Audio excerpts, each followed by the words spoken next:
6 مانگ بەسەر یەکەم کۆبوونەوەی پەرلەمانی عێراق تێدەپەڕێت، بەڵام تا ئێستا نەتوانراوە پرسی سەرۆک کۆمار و سەرۆکی ئەنجومەنی وەزیران یەکلایی بکرێتەوە. هێز و لایەنە سیاسیەکانی عێراقیش نەگەشتون بە هیچ ڕێکەوتنێک بۆ دەرباسکردنی عێراق لەو چاقبەستووی وڵاتی پیا تێدەپەڕێت. بۆیە پێشبینی دەکرێت ناکۆچیەکان زیاتر بن و دۆخەکەش بەرەو خراپتر هەنگاو بنێ.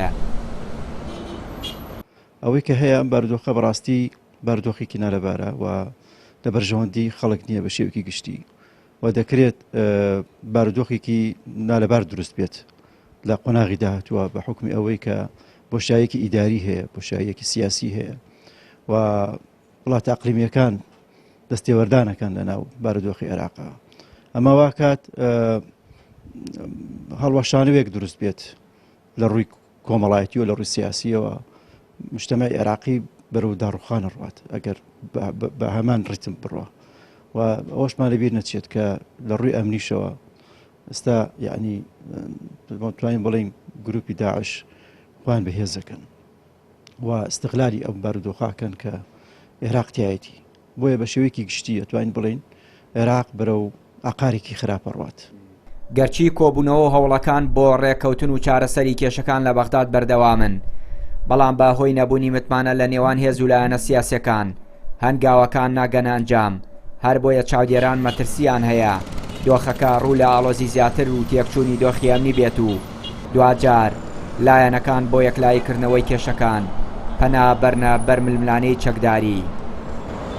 ئەم چەقبەستووە سیاسیە لە بەغدا و سووربوونی سەرجەم لایەنە سیاسیەکان لەسەر ئەوەی بەرژەوەندی حیزبی بەرژەوەندی خۆیان بخەنە سەر بەرژەوەندی خەڵکانی عێراق. من پێم وایە عێراق بەرەو شەڕی ناوخۆ دەبات بەتایبەت لە ناو هێزە شیعەکانە و هەر لایەنێکی سیاسی لە ناو کورد و عەرەبی سونەش پێی وابێ شەڕی ناوخۆیی شیعە سوودی دەبێ هەڵەیەکی گەورە دەکات لەبەرەوەی گەر شەڕی ناوخۆی شیعە دروست بێ ئەم شەڕ هەموو عێراق دەگرێتەوە و خەڵکی هاوڵەتیانی عێراقش تووشی بەترسێکی گەلێک گەورە دەکات. بۆیە دەبێ بەرژەوەندی خەڵکی عێراق بخەنە پێش بەرژەوەندی حیزبیەوە و ئەم چەقبەستووی سیاسی کۆتایی بێبێن لەبەرەوەی شەڕی ناوخۆ مەترسیە کە سەری هەموو لایەنەکان دەخوا.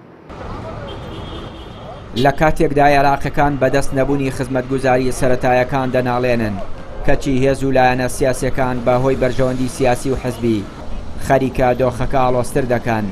بۆیە هاوڵاتیان عێراق جارێکی دیکە پەنایان بردووەتە بەرخۆپشاندان و ناڕەزایی دەربڕین. پێشبینیش دەکرێت لەگەڵ بەردەوامی ئەم دۆخەی عێراق ناڕەزایی هاوڵاتیان زیاتر بێت. چیانووری کەناڵی پەیام، کەرکووک.